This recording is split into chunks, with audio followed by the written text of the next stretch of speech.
Here I'm going to show you how to fall off the board and climb back on. Falling is normal. We all fall. A lot of beginners are afraid of falling, but you have to learn how to fall in order to climb back on the board. And I recommend practicing both of them regularly. And by being willing to fall, that means you're going to have more fun. You're not worried about not falling.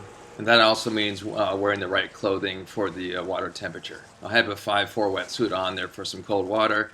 I have no problem falling in the water at all. And as a result, I'll have more fun and also become a much better paddler. And the next video clip coming up here, I'm going to show what's very common is a lot of people struggle to climb up on the board.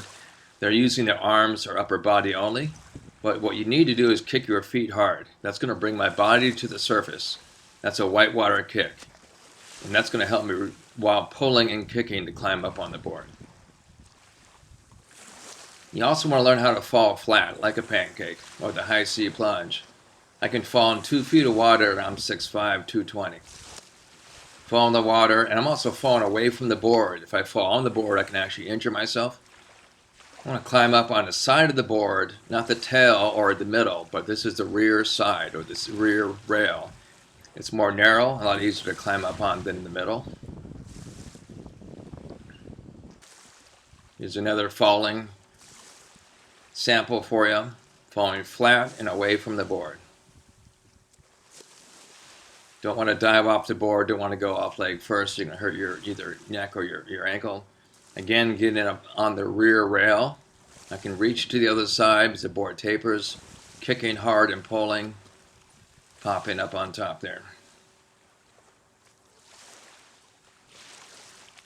Another sample of that. And when you're kicking, you want to make sure, if you even have one leg up on the board, that the other leg is still kicking. Climbing on the middle of the board is the hardest, widest section of the board to climb on.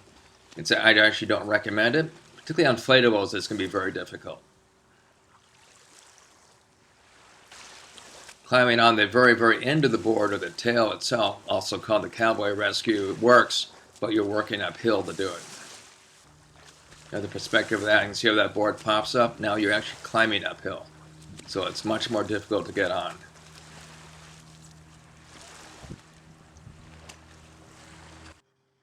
Here is a device I developed called the Stirrup. It comes out of sea kayaking. I have a long knotted rope hanging from the handle with a loop at the end. So this is for thick inflatables that are hard to climb up on. You can see how that's set up. It can actually be one piece of rope. And just drape it off the end, and you got 2 loops that your foot will go into. So here I'm going to show you how that works. You can't see underwater, but those 2 blue loops in the previous clip, my foot will go in one of those 2 that fits for the length of my foot. And that'll be a step up to help me up on the board. And this actually works great, particularly on really thick inflatables or race boards. And climbing up on top there gets me up. I'm not really using the rope on that one, but the next 2 clips I will.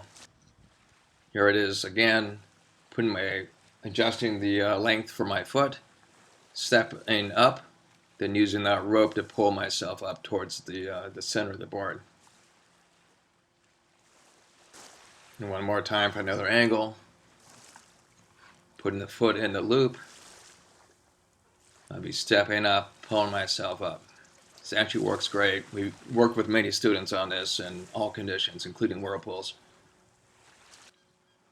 In this one, I'm going to stick the handle of my paddle into the cloth handle of an inflatable.